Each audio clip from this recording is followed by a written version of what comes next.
ఆయన సంస్థలోనే scene ఏర్కూల్ scene ఆయన పేరు. ఆయన సంస్థలోనే ఆయనే వచ్చి పైకొచ్చాడండి ఈ 5 తీసుకొని.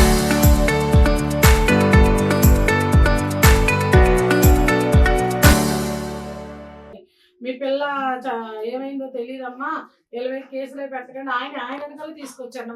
వాళ్ళు చుట్టాలు, అన్నదమ్ములు పిల్లలు. ఆయన పట్టుకుంటే మొత్తం ప్రూఫ్లన్నీ వస్తాయి. కాశీ విశ్వనాథ్ గారు మీరు ఎక్కడున్నా రావాలి, మీకు ఆడపిల్ల ఉంది, నా బిడ్డకి సంబంధించిన వీడియోలు ప్రూఫ్లు మొత్తం నాకు ఇవ్వండి, నా బిడ్డకి న్యాయం చేయాలండి, మీరు ఎక్కడున్నా నా బిడ్డ కోసం నేను పోరాడతాను, మీరు ముందుకు రావాలి, నా ప్రూఫ్లు నాకు ఇవ్వాలి. అదండి కోరుకునేది. ఇదే ఏమి కోరుకోలేదండి, న్యాయం చేయమని ఆడపిల్లకి. మేము ప్రెస్ ముందుకు ఎందుకు వచ్చామంటే మాకు మా న్యాయం జరగాలని చెప్పి మేము వచ్చాము. అదివరకు మా ప్రెస్ ముందే న్యాయం జరిగేది, ఇప్పుడు న్యాయం జరుగుతుందనే ప్రెస్ ముందుకు వచ్చాము.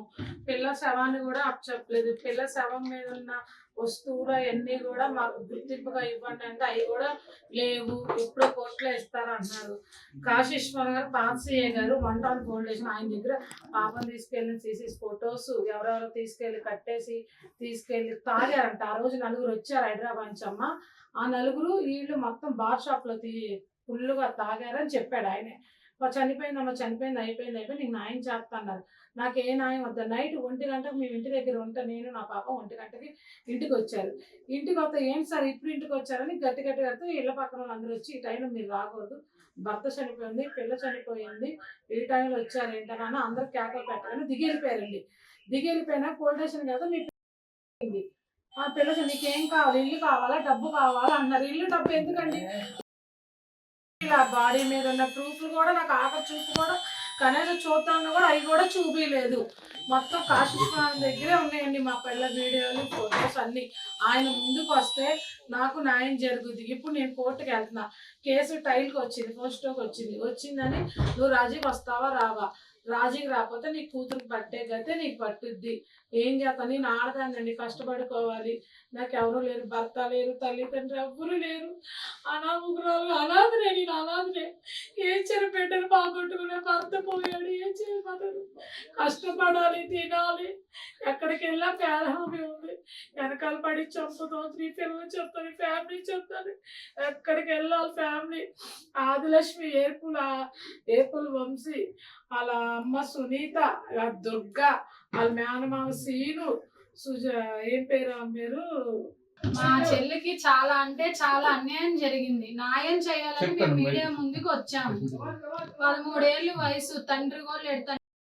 నేను, నా తల్లి, మా చెల్లి, మేము 3 బతుకుతున్నాం.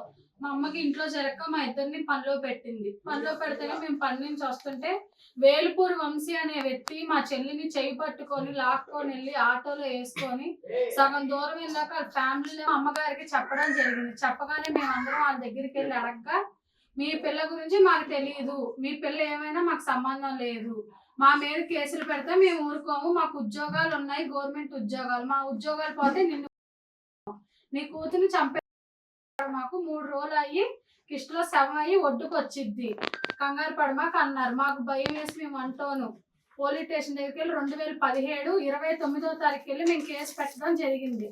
కాశీ విశ్వనాథం గారు సీఏ గారు కేసు తీసుకోలేదు. 2 రోజులు ఆగండి అమ్మా మాట్లాడదాం అన్నారు. వాళ్ళు పిలిపించి మాట్లాడితే 3 రోజులు ఆగండి లెతికి తీసుకొని వస్తాం అన్నారు.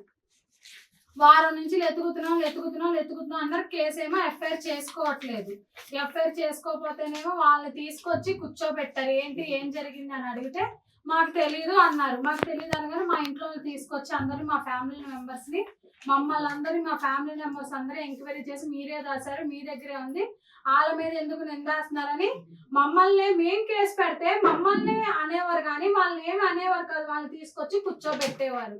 మా చెల్లిని కిష్టలో తీసుకెళ్లి తోసేశారు, చంపి గదిలో పెట్టి ఆడపిల్లని 13 ఏళ్ళ పిల్లని ఒక గదిలో పెట్టి 3 రోజులు యాసిడ్ పోసి చేతులు కాళ్ళు తాడులతో కట్టి భయంకరంగా నరకం పెట్టి చంపి ఎక్కడికి వెళ్ళినా న్యాయం జరగల.